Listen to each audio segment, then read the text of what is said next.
Hey there guys, so today I'm gonna be telling you about the story named The Curse.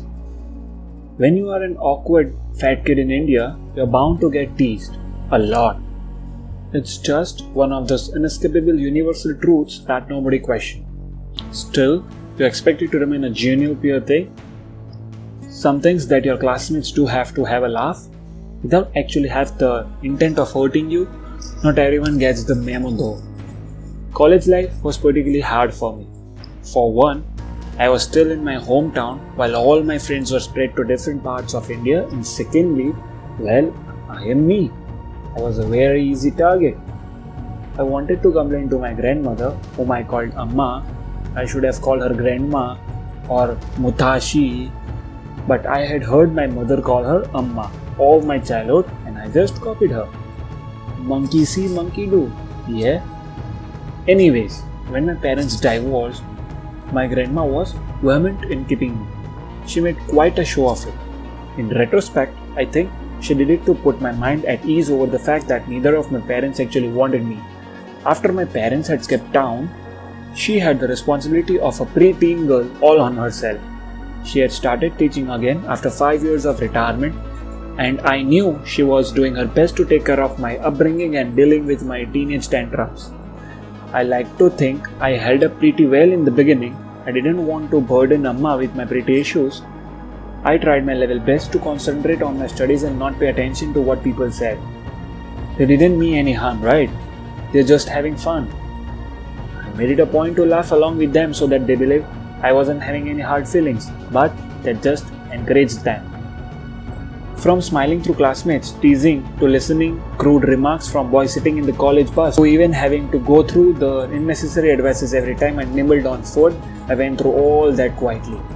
Then one day, we got a new professor for our department, Professor Anuj.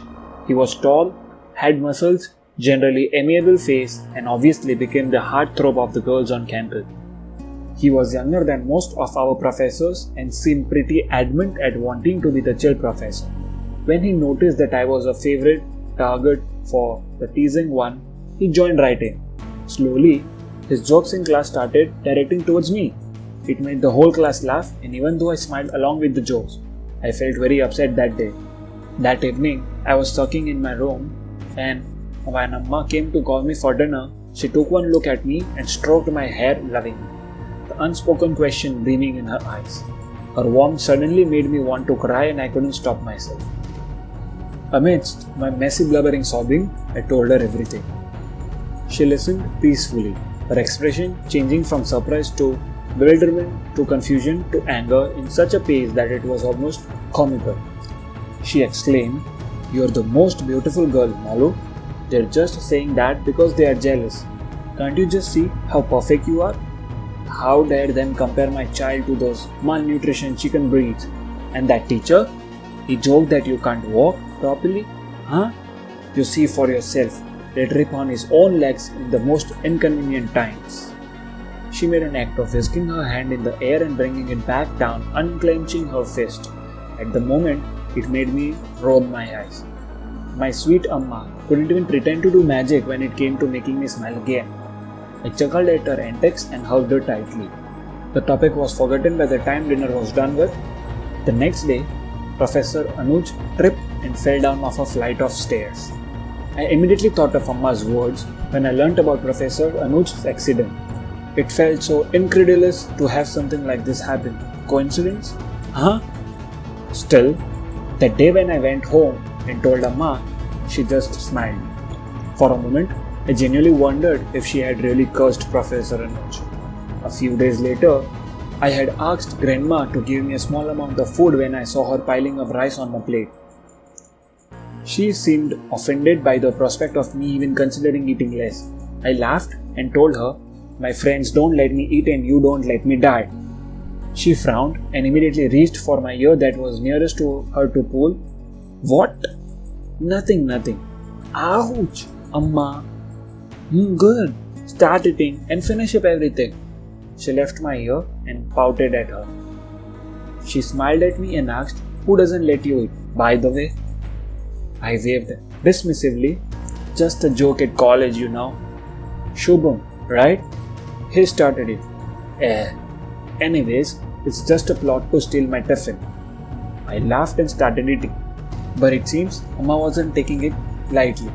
She grumbled to herself, "These people, why can't they leave you alone? Not letting you eat and calling themselves friend." I rolled my eyes at her annoyance. "It's fine, Amma. Not a big deal." She huffed and sat down beside me. "I never liked that Shubham guy anyway. If he jokes about you eating anymore, he'll raised an eyebrow. "He'll what?" "He'll find a fly in every meal." I burst out laughing. My mom called to let us know she'll be visiting in few days, like every other grandma in the other world. My amma started cleaning the house. In other words, she supervised and shouted and made me clean the whole house. Sigh. Anyways, even though I never really understood why the storage room needed to be cleared out, I secretly enjoyed cleaning. Amma kept all the old photo albums in the cupboard in the storage room, and every single time we take it out, she would start recounting stories. Sometimes the recollections varied, but it was all fun nonetheless. One photo caught my eye. It was my mom with her group of friends. I recognized my dad in the group too. My parents had a love marriage with all the Indian drama. Grandparents were against the marriage, and so, being young and stupid in love, my parents had eloped together. And soon after mom got pregnant with me, Amma still gets emotional when she sees mom. It's a weird mixture of anger and sadness. Every one of her visits is met with grumpiness throughout the duration of her stay and extreme sobbing when she leaves. "Not again, Mama." "What?" she sniffed, wiping her eyes and flipping yet another page of the old photo album. "You started crying again? I can't even cry now on my own wishes." She cried more diligently now. I was sitting on the floor beside her chair and was watching the photos on her lap. I put my head on the top of the photos, and after much going and explaining, she finally stopped crying. Her hands gently stroking my head, she said, "You are my responsibility. If it wasn't for me, you would have had such an amazing life with your parents." She blew her nose on the pillow of her sari. I held the fingers that were stroking my hair. "If it wasn't for you, I'll probably have been given in an orphanage, Amma." "Hey, don't say things like that." She slapped my cheek lightly. "But it's true. You're my Amma. I don't want anyone else. I'm very happy here." She looked at me with teary eyes. "Everyone used to tell me that the star's position on my birth indicated that all the people near me will have a bad luck." I frowned slightly at the sudden change in the topic. Some said I had witch powers. I was also born with my legs first, so I have healing powers as well. I was still listening, bewildered. My Amma teaches sins to kids, by the way. When your mom ran away with your dad, I was upset. My small girl had gone behind our backs, lied to us, and left us. I don't know if I was even living in these months. Your grandpa and I used to sit by the door, hoping that our daughter will come to meet us. We were her parents after all. We had given up all our dreams and ambitions and happiness so that every single one of our dreams get fulfilled. We wished to hear her voice every single time the phone rang, but she didn't call. She didn't visit. We had to resort to asking her friend in town about her whereabouts. That friend told us that your mom was expecting you, that she was happy and well, that she was very disappointed and angry that we couldn't accept her love for your father, and that's why she had cut all ties with us. Amma scoffed, tears coming out in her eyes again. She repeated almost to herself, "Cut all ties with her Amma and Papa." Her voice broke. By this time, I was sitting up straight, watching Amma in a new light. She had never told me any of this before. That night, me and your grandpa sat talking and crying so much. I cursed her. I cursed my own daughter.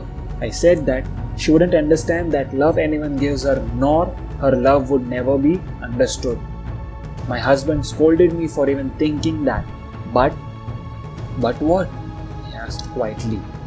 I didn't realize how it would affect you. She cried for a few more minutes while I mulled over the issue in my mind. I remembered Amma insisting for my custody. Was that because she held herself responsible for my parents' divorce and my abandonment? I don't want to know. I hugged my amma and calmed her down.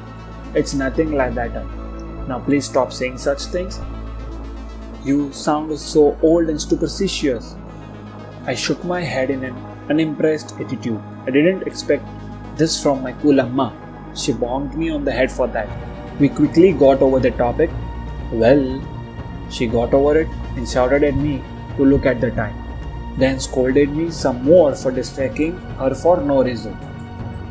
Then we started cleaning again. So my amma is possibly a witch? Who cares? He never mentioned that story again, not even as a joke. I saw Shubham a few days later. He looked really pale after that food poisoning he got. He keeps insisting there are flies everywhere. If you like this story, then please like my video, subscribe to my channel and press the notification bell so you can get the latest updates.